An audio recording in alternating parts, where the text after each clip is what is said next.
halalıkdan, mehirden doli Bana yenelerin hudüfünlerin Kadim bilbil güyen ova beyali Bana yenelerin hudüfünlerin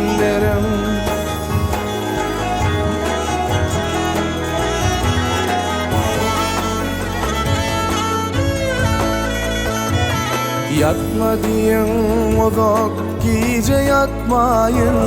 Geçmişin geleceğin yükün atlayın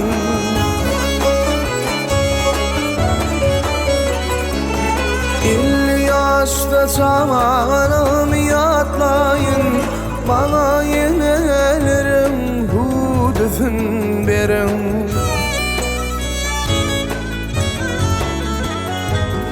50 yaşta çağanım yatlayın Bana yenelerim hudüfün derim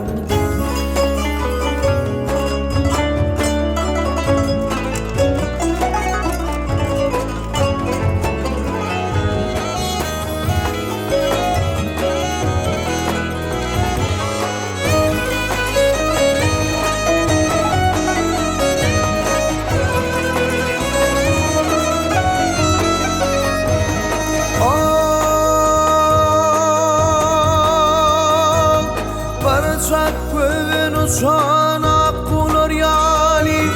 Yeni yetilmedik ardular yani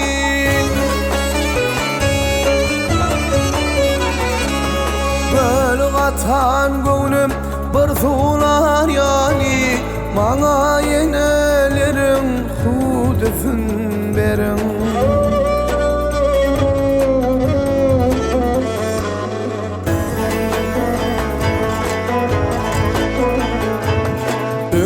Sonda keramettey uyulan Pırağın şördey hormat koyulan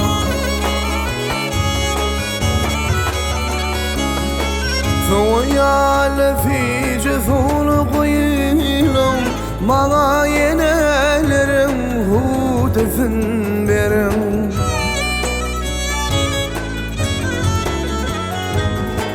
Fuyal fi cefunu koyulan Bana yenelerim hudüfün berin